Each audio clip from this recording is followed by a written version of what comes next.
Hello everyone, welcome back to the show. I'm your host, Aaron Herman. I am a third-generation Holocaust survivor. My grandmother, Zichron Livracha, survived Auschwitz, Birkenau, and Bergen-Belsen, and she always shared with me her tale of survival. This led me to participate in College March for a Living and have a deep passion for my Judaism in Israel. I want to share with you her story. I'd like to thank you for helping me with my project. Anytime, if I can help you, I help you. First, I'd like you to identify yourself with your name and your place of birth. Okay. My name is Nancy Friedman. I'm born in Czechoslovakia, the name is Krakow. Okay. What were the conditions in Czechoslovakia before the war began? Was not bad, was hard life, because I come from 6 sisters and brothers, and in Europe, like children from home didn't work, just one father went to work to support the whole family. But we was happy and satisfied and healthy. What was your life like as being a Jewish person before the war began? A Jewish person, I was proud I'm Jewish.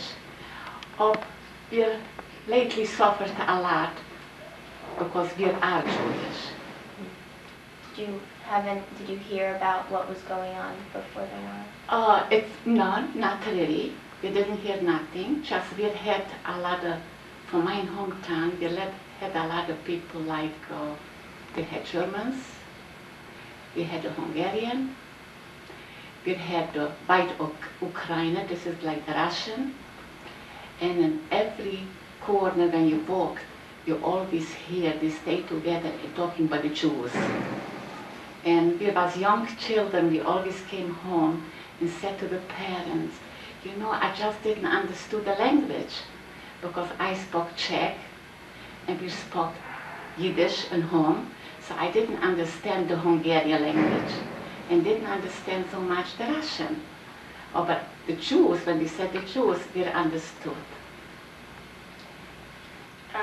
Where did you spend the war? In a concentration camp?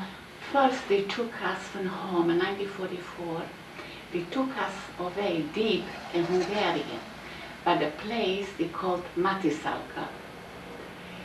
There is not homes, not barracks, it just we had a roof over the head. And the transfer they told us to take, but we can't take with us.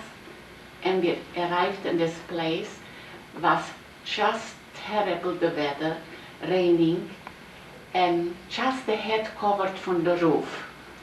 And everybody got wet, we stayed there, sitting on our luggage for a couple days. They came and they said to us, to the trains that they shipped us to Auschwitz. It was not trains, it was like the kettles, like, you know, the kettles, but they put all kind, and the horses and this kind. It was about 300 people in a kettle. No food, no water, and the command, but he goes, but the first train, you know, the first train, they tried to do us trouble and hard things too, like they went forwards and went backwards, forwards and backwards, that the people should fall down inside. So it was a lot of tragedy. Then, after a day, we arrived to a place and they opened the door and we got a little water from them. Then they continued to go again. Who gave you the water? The water. From where did you This start? was the Hungarians till we came to the point where the Germans took us over. Then, when we arrived to Auschwitz, we was not allowed to talk, not to look to the right and to the back and backwards, who's behind and who's not behind. just they said everything to live in the kettles, nothing to take. But the Auschwitz, everybody was together. Your whole family? My father and whole families, yes.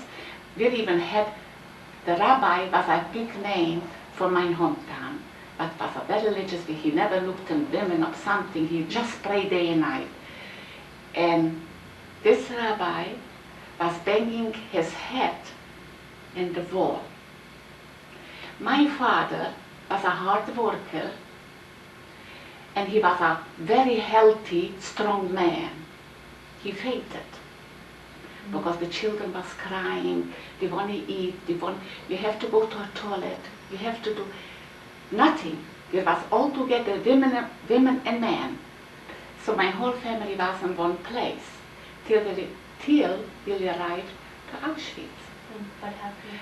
Then happened when they opened and to let us know out, they said, not to take nothing with you, everything to live in place.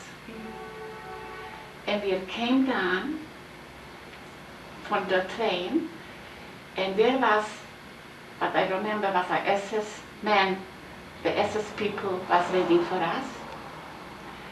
And we faced him, and he had such a, a rubber, how you call it, what they beat you? Stick?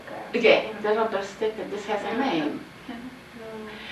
And he pointed, you go rechts, links, rechts, links. So my whole family went rechts. Rechts means on the right side. It just happened to me. He said, to the left side, links. So means that I went to the working camp. And the rest of the family went to the chamber. To the gas Everybody? chamber. Your sisters and brothers? Everybody. And did you have any cousins? And just Everybody. I have an uncle, but he came back. I have very, very little, some very far relatives. I have, but really from the family. So after they split you up to the right, you never saw them again? No, because the Went to- gas chamber they took them. Like we had even from when we was in Auschwitz, you see, and we was 12 girls in a little kettle, like with the chicken sleeping, like so big, like a, but 12 people, not for sleeping, just to sit down and to have crossed the feet, and we had to sit this way the whole day. And then we had to get up at 3 o'clock in the night, and it was very cold, Auschwitz, We had just a gray dress on us, and we had a number, and we had to go out from the barracks, and we're supposed to stay 6 girls in a line. And we counted 6 girls a line, and if somebody moved, was punished, took out from the line, and they put you like in a corner underneath for hours. Obviously, we didn't talk. We didn't talk when we arrived to Auschwitz. We had to put on our clothes, but we had to. They took us into a room where we had to give down the clothes, the shoes.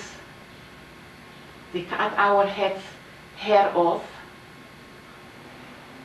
and we got their gray dresses, long dresses that didn't fit. One was too short, one was too long, and we had a number on the sleeve. Then we got wooden shoes. So then they transferred in Auschwitz from this kind of rooms. We got such a little, they had such a little houses, and the houses like little barrel, like 12 people fits in, not just to sleep, to sit down. So there we was a good couple weeks. Not train, we had to walk in the line. We walked to Gelsenkirchen. We arrived to Gelsenkirchen. it's still a concentration camp, and we had to go to work. We went to work to help for the builders. What we did, we stayed like a chain in the line, and the rocks to give over one to the second always, you know. So we ran this from the morning till 4 o'clock. We was working, and then was not too close to the place. Maybe an hour and a half, 2 hours, we had to walk back and forth. So then, when we came home, tired and everything, and we were serving supper, we had to go for our supper with a plate, stay in the line. Was a little water there, was no supper. Then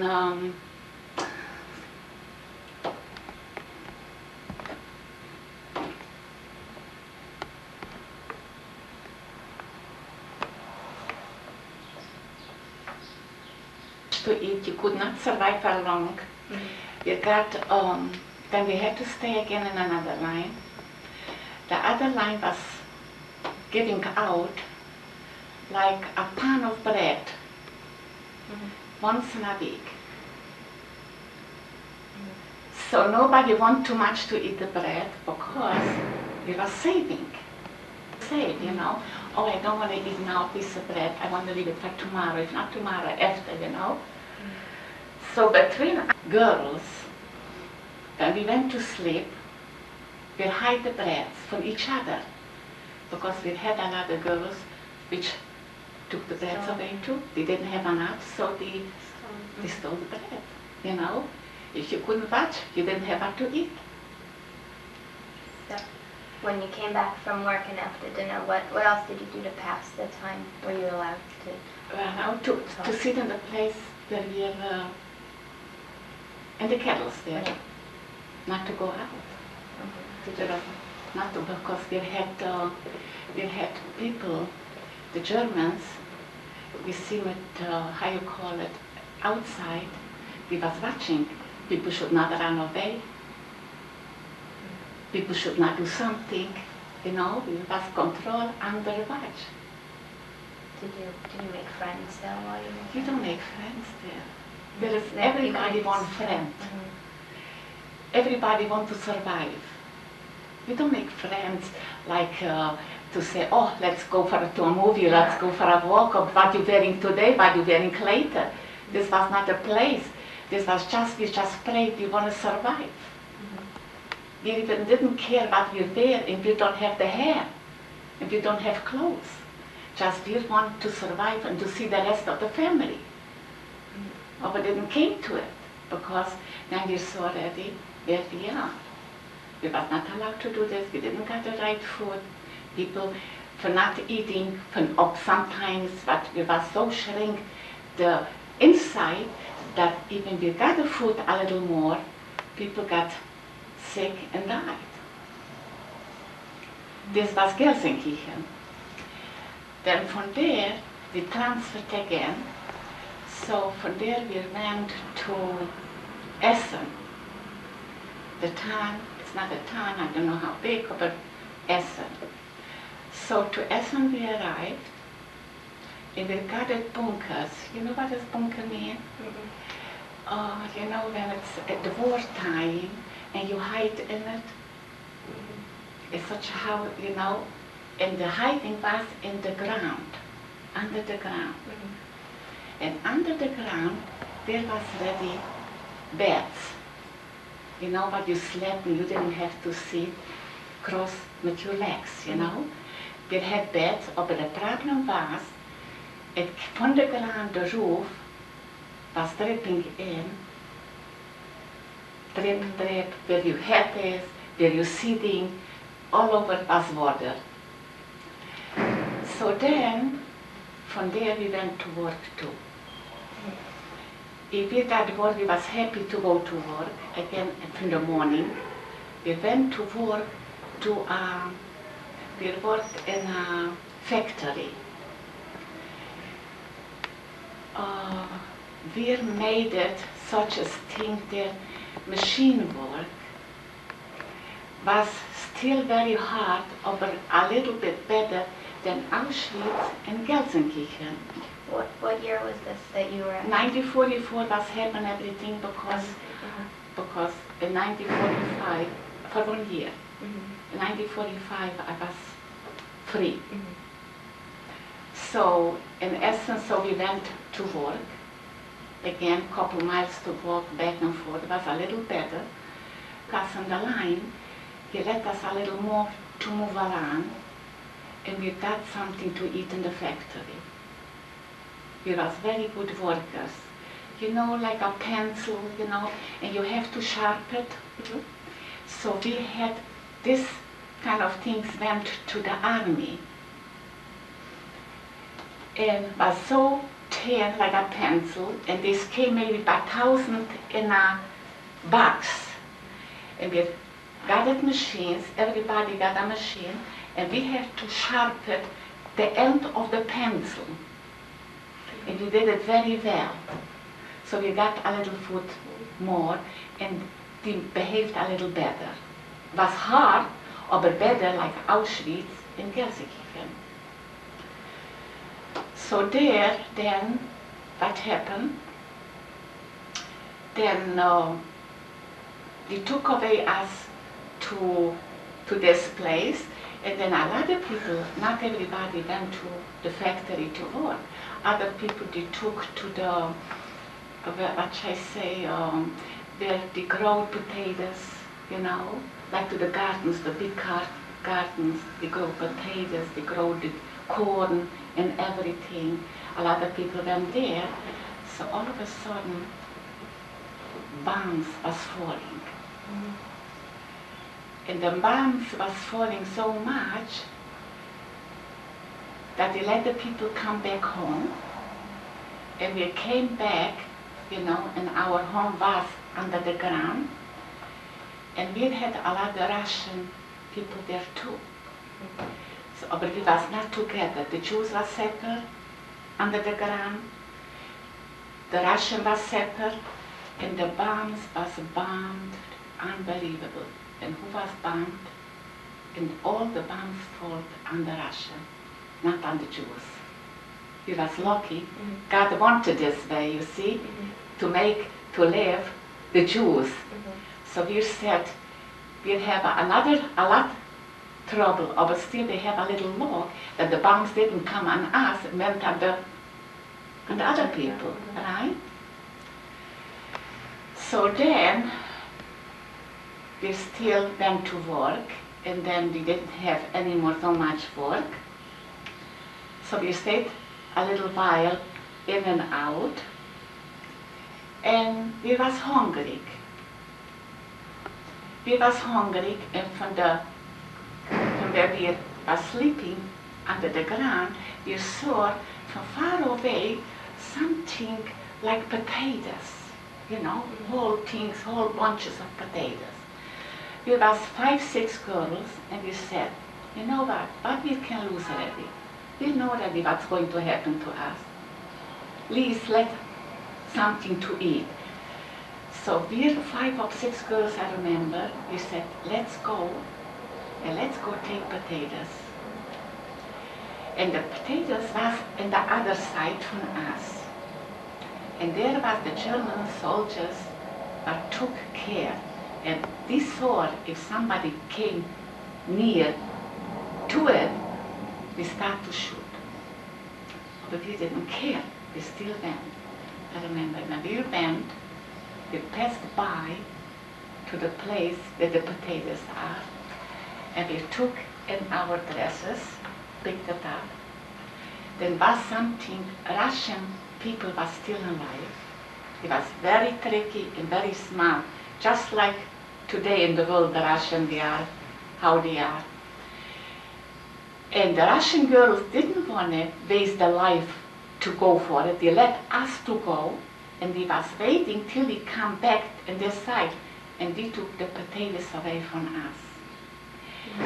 And the soldiers start to shoot. Many people got in the hands, in the feet, the bullets, Mm-hmm. but he didn't die. But we still try to go and to look for a little more food. And then the second time he was scared to go. This was like almost the end of Essen. This was Essen. From Essen, again, this is not the last station. They give another station to us that we have to be prepared and to be up early. We'll go, but nobody said where we go. We never let you know where you go. Just you have to be up on time and go. So where we went to, they took us to Bergen-Belsen. And Bergen-Belsen, you know what is Bergen-Belsen? It's the dead camp. Mm-hmm. When we arrived to Bergen-Belsen, was buildings, very big buildings, and they didn't take us upstairs in the level side, but we went in a room, like I remember, like today, 300 girls. 300 girls, and everybody was sitting on the floor. Not to move. They watched the Germans, you know. They watched not to move. You had to go to the ladies' room. They took us. We couldn't go alone. Mm-hmm. And then it has, remember, was 2 steps to go to the room, and from outside to the room, just 2 steps. After a while, when you sit there and you don't have food, and all of a sudden you get up, you can't even not walk. And when we walked already, and we had to go down from the step for outside, I remember like today, was walking a whole bunch of men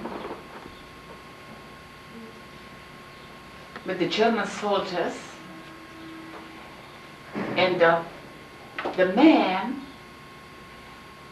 skinny and tall, we call this the Muslim, you know, the bones, just the bones, and he was dragging live men by the throat with string to the graves. They didn't even have graves. We piled them up, we piled them just up. And when we saw that it is, we didn't know exactly where we are and where we go, but we saw that it is, so we know our end is here. Then we was there for now 4 weeks. From my room, but we was 300 girls, half people died out on the floor. Even we want to take them out, the 2 steps from the room, who fell down, didn't get up anymore. I was just wondering, I was a very strong girl, that I went this through. So after the 3 or 4 weeks, all of a sudden, we don't see nobody from the Germans. So we said, if something happened, nobody watch us. So it just happened that English came in. They came at airplanes, and they start to throw package from Blue Cross, Blue Shield, the food down from the sky. And people grabbed the packages and the goodies and everything. And they ate. Right away, they died. Because the body was sick. And all of a sudden, the best food they got from there. Many people, they find out from hospitals, they took them. Some people survived, but the most people died. So now, we said, what happened to the Germans? What we're going to do now? We looked around, nobody's there. So all of a sudden, a bunch, we had across a little farther from us another camp with men. And they started to run us, and they said, we're free. we're free, the English is here, no German, no German, we ran away. So everybody was out, could go, you know? Not everybody, because a lot of people died out there. This was the real death camp, Bergen-Belsen. So now, with the other girls who stayed alive, so what we do now? So what we do, we went to Germans' houses. Look, there is a German house for food. Because this what we got from the English, but they threw down from the plane. That's, you know, was different. But we want to have different kind of food, like jam, a piece of bread, a little milk, you know. So, and we asked, where is the closest town from the Germans? They told us, go a mile, go just straight and you see, you will get to the Germans' houses. And these Germans was not anymore in the buildings, in the houses, because they knew they are in trouble. And what happened? They ran we ran from here out. They ran out from the homes. So we got into the houses and we went into the kitchens. And what we saw, what we could carry, we carried out from there the food, you know. So then we came back to the place and we was a good couple days still in place, till they organize us, you know, who's alive and who's the hospitals and who's here. The Red Cross was The Red Cross, yes, came in. And now, what's going to be with us? What we will do, where we go? You know, the prayer, everybody in Auschwitz, everybody's dead. So they said we should put us together, and now we will go and they will take us home. How home? I mean, you don't get right away home. They took us station to station. And, you know, and then from station to station we arrived. They was waiting, the people from there was waiting. We got food, we got clothes, we got some money, and they asked, where do you want to go? So we said, we want to go home, we want to see who is alive. So we went first, I came, and all of the friends from my hometown and everything, we said, you know, let's go first to Prague. This is Czechoslovakia. Czechoslovakia, you could stay for 1 week. They let you in, they give you a hotel, they give you food, they give you clothes, and they give you money. 1 week you can stay. And after 1 week, you have to continue to leave and go. So we went from Prague, we went to Brünn. Brünn, this is Czechoslovakia too, not far from Prague. So we went, and by every station they let us stay 1 week. They give you everything, they give you. So then we went to Prague, and then we went to Brünn, and then we went to Bratislava. Bratislava, this is Československo. This is real Slovakia.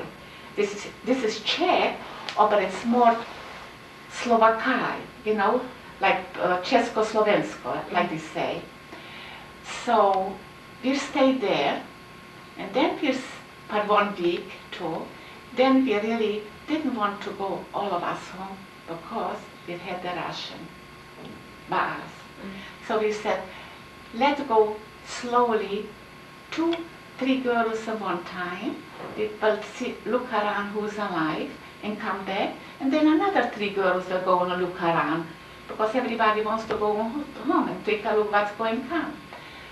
So then, 1 week while we stayed in the hotel again, so we went out and we rented a room, and we stayed, and we split from the rest of the groups, and they said we was 4 together. So the 2 of them said, first I go home, when I come back, you go. So when the 2 of them came back, and they said, no use to go home. Everything is broke. Everything is with high grass. You can't even not go in. And the Russian are there. It's nothing. I said, it's very good, but you say, oh, but I still want to go. So I picked up myself, and I went. I went to my hometown. I came to the house. the floors was picked up, broke. You went outside, you had like a chicken farm, but so deep the grass, high like the house. You couldn't walk even in there.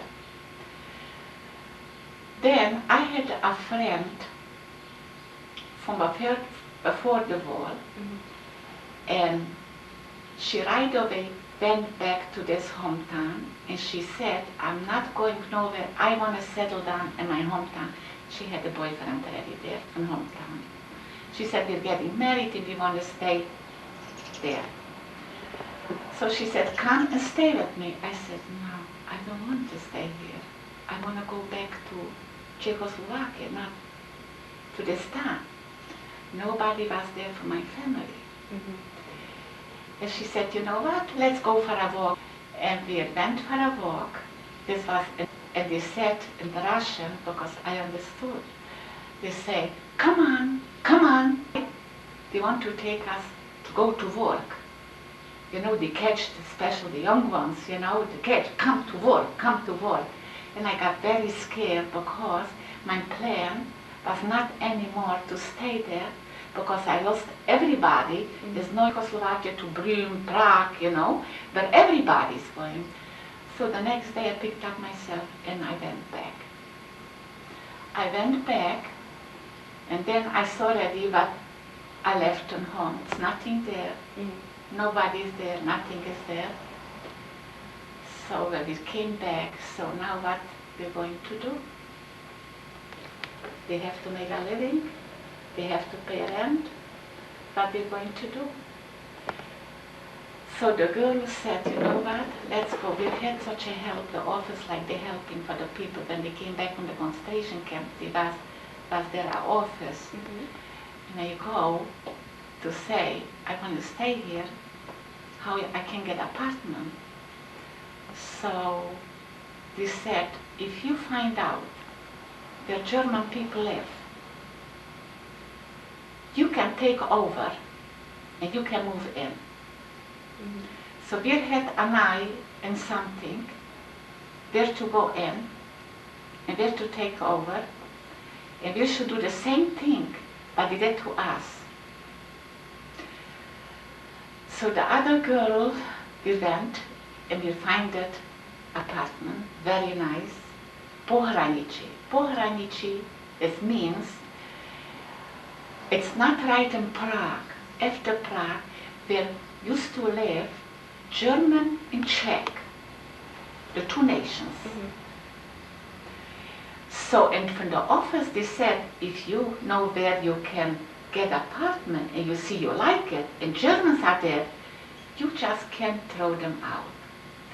So somebody, but they liked the apartment, they knew that they're going over here, she didn't show up, and she had put out a sign in the window that nobody can touch her and not to put out. This took but a good couple days. After the good couple days, we went back to the office and we said, this, we don't, nobody is there. So we said from the office, you go back and you leave a note. If she doesn't show up tomorrow morning, we'll break in. She wasn't home. So and we got the permission. This was a young old lady, not married. It was a nice little one-bedroom apartment. It had everything in the world. This little apartment by the Germans, they had everything. So that we should take here and put together with other Germans upstairs, you know? And we can take this apartment. So we took this apartment and we settled down. Then I went to look for a job. And I find a nice little job. I was a sales girl in a men's store. It was nice because I spoke Czech, you know, and I was a friendly one. And life was a little different because my boss had relatives, young boys, but they came back. I had nice company, you know. We was young boys and girls together. We was so like, you know, like something would happen to our head. We didn't think about nothing, we just want to live. and to live and to go. We went dancing and singing. We're free, you know, after all. We came back from a death camp and we're free, all right. But then later we woke up a little more. We realized we don't have nobody. We don't have nobody, or we couldn't help anymore. We had to organize ourselves or make our life our own, because it's no who should make for us. And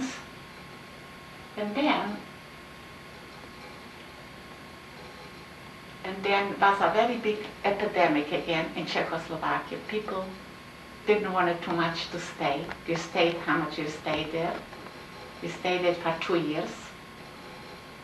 After the 2 years, all of a sudden, many people got affidavits for relatives from America, and they don't want to come here. But some people didn't have relatives and could not come here.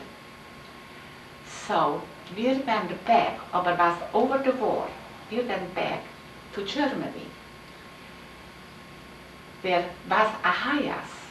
The Hayas means this Hayas help for the Jews who came back from the concentration camp. And if you want to go to Israel,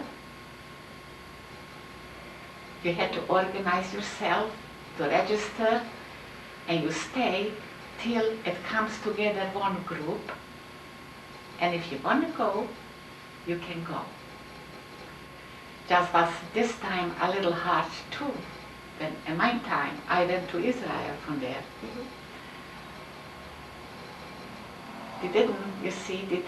Israel was almost over the war, because I came to Israel in 1949. Was already over the war there, but still was hard to get there, because was still not official. So somehow they took us to Marseille, to France, from Germany to France. In the night time, they said, there, who wants to go, you can go. So we went to France. And France then came from Israel, you know, from the army. They came and they said, okay, tonight be prepared. We're coming and take all of you to Israel. And we was prepared, and they came and took us to Israel. And I had some relatives from 1930s, but they left before Hitler Europe, you know, and they went in, they built the kibbutz. They went to the kibbutz and built it like they said, we're Jews, we want to have our home, we're coming to build here. This is kind of people, but I still find it. And when I came to Israel, this was Haifa. And they put us in it's like, you know, in the army, and how you call it, the army makes this exercise. When the army, before the army, they have to go for training. So we came to this camp, yeah? And many girls, they went, and the young boys, they even didn't ask. They right away, when we came off from the plane, straight to the army. I went to the camp. They let us stay in camp, and then I had a relative in a kibbutz. And I said, he was a very, very big, you know, he had many stripes, and he came and I said, you know, like today I say, Benjamin, I want to go to the army. He said, no, you come to us. My home is your home. And they didn't let me go. So I went to the kibbutz. Kibbutz needs people too, to work, right? So I went to this kibbutz. And I didn't like it too much, because in Czechoslovakia, when I worked, I spent my whole money for clothes and for other things. And when you go into the kibbutz, you have to give them everything. It's like yours is mine and mine is yours, right? And I was in this camp, I really didn't have nothing, and then God gave me help. And I went out from the camp and I organized myself. I have already back a little things. I didn't want to give it. So I said, I don't want to stay in a kibbutz. I stayed 3 months. And then after 3 months, he said to me, so what do you want to do? You want to go or you want to stay? I said, I want to go. I didn't want, because I was not for the kibbutz. So next to the kibbutz was a little town. And my relative helped me. And he rented a room. And I had a room. I was very satisfied. And I went to work to the kibbutz. They had a factory.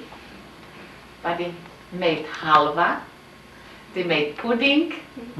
And I was packing, like the babies from Israel, when they're born, they eat corn flour.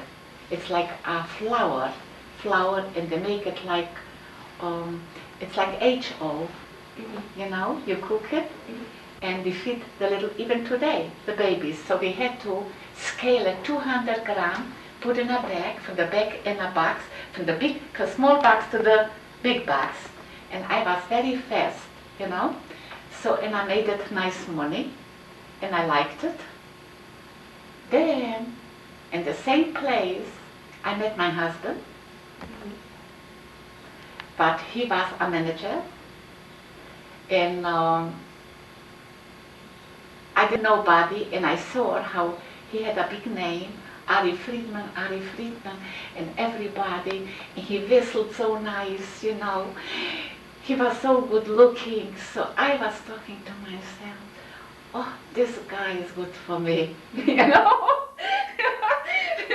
I tell you, not just the bad things, I want to tell you the nice things too, right?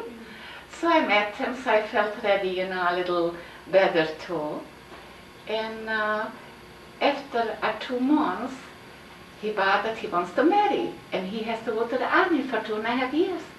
So I said to him, no. I said, I wait for you. He said, I don't trust you. You know, I said, I promise I wait. Then I liked him so much. So I came to Israel in 1949, and in 1950, I married. So I married.